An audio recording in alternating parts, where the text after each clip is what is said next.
Dreamweaver works on the basis of creating an exact copy of your website on your local computer. So before you do anything else, you should always define a new site for any project you're working on. Without a site definition, Dreamweaver can't build the correct paths for your site assets, such as images, style sheets, and external JavaScript files. Everything might look all right on your local computer, but disaster strikes when you upload the files to your remote server. Setting up a site has been greatly simplified in Dreamweaver CS5 and CS5.5, so you'll need to familiarize yourself with the new process if you've been using an older version. To create a new site, go to the Site menu and select New Site. This opens the Site Setup dialog box. Site name is a local name for your site. I'm going to call mine DW Learn by Video. Doesn't matter if there are any spaces in it. This is used purely and simply on your local computer. And then you click the Browse for Folder icon to browse to where you're going to keep your local files.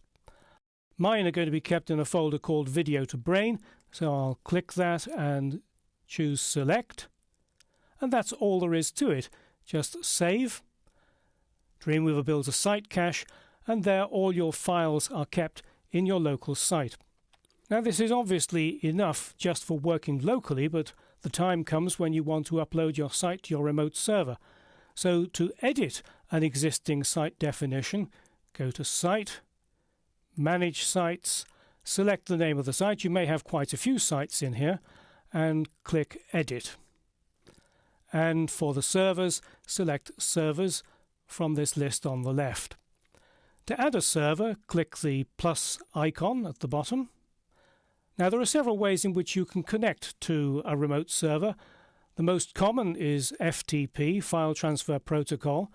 Dreamweaver also supports SFTP, Secure FTP, and this version now supports FTP over SSL, TLS, which is FTP using Secure Sockets layer. It's a much more secure way of connecting to your remote server. I'm going to imagine that we're going to connect using FTP, and I'll give the server name just the name Remote Server. And I'll put in a few imaginary details here. I'm not really going to connect to a particular server.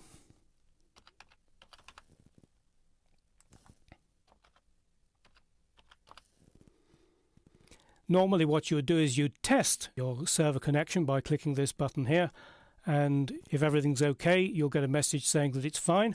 The root directory is very often something like HTML_public, but you'll need to find that out from your server administrator. The web URL is normally your domain name, so I'm going to put in here example.com. The advanced settings, normally you don't need any of these advanced settings. I'll leave you to read the Dreamweaver help files to see if there's anything there that interests you.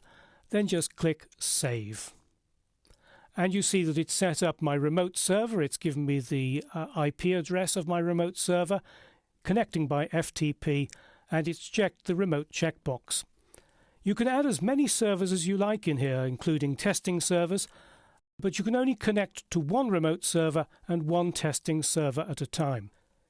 If you've been working with previous versions of Dreamweaver, you might be wondering what's happened to the place where you specify that you want to use links relative to the document or relative to the site route.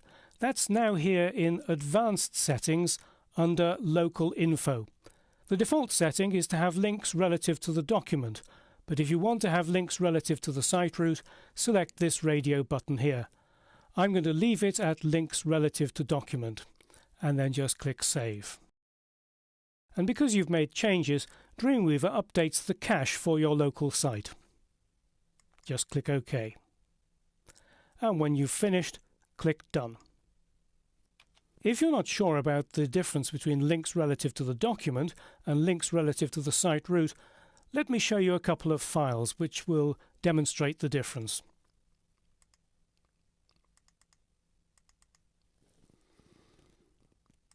Now, in this file here, you can see that the links all begin just with the file name. Here we have index.html, rooms.html. The link here, it links directly to styles document relative CSS. Now if I go to my site root relative file, you'll see that each link begins with a / and it's a much longer URL or much longer path in this particular case because of the way in which I've set up the site. Something you need to be very careful about if you choose links relative to the site root is that Dreamweaver can't recognize site root relative links if you store your site on a different disk drive from the one where Dreamweaver is installed.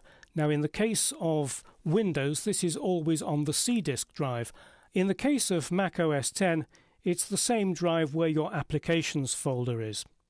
If you're not sure which type of links to choose, my strong recommendation is that you stay with the Dreamweaver default, which is to create links relative to the document.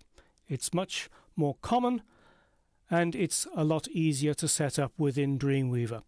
So there you have it, site definition, an essential and relatively simple task each time you start a new project in Dreamweaver.